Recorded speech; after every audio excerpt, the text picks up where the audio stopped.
was inspired to write fiction for the purpose of really bringing this story of my inspiration of Hubert Humphrey to life. Now, there was plenty in my own relationship with him that would have been pretty interesting. I mean, after all, I could have written it as a memoir, but I wanted to make it dramatic. When I say that, I mean, I wanted young people to understand the inherent drama in the connection between an ordinary young person and a very famous person running for president of the United States.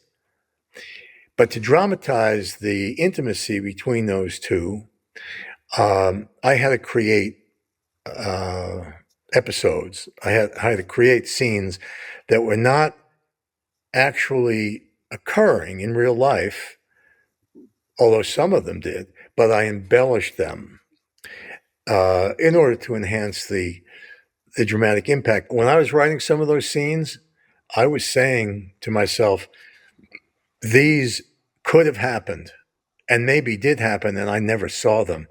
But this is real life. This is real life messy politics. But it was fiction because I was creating these scenes. But any of these engagements between the young boy and Hubert Humphrey could easily have happened. The story could have been autobiographical in the sense that a good part of that story did occur to me.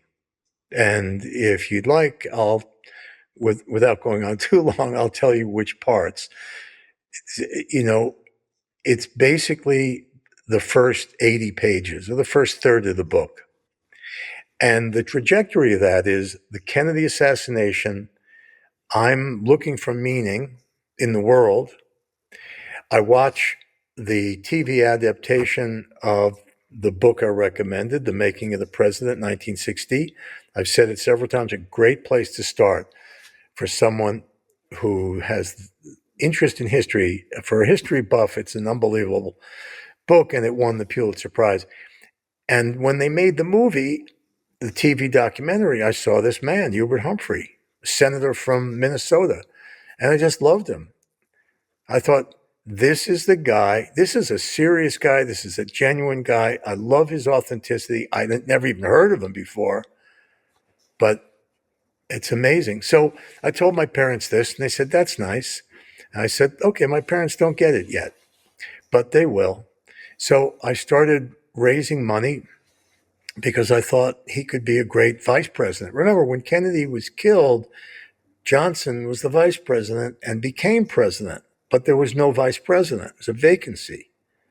That was later changed by a constitutional amendment, which some of your listeners and viewers are going to know. So it was empty. And I said, Humphrey should fill it. So I started writing letters and I was totally into this. Started raising money in the school. And then he invited me to Washington to talk to me about it.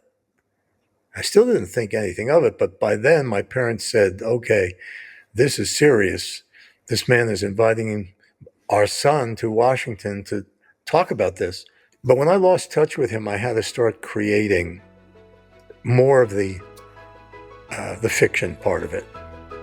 This author interview was produced through a partnership of the Grateful American Foundation and WETA. For more author interviews, please visit adlit.org.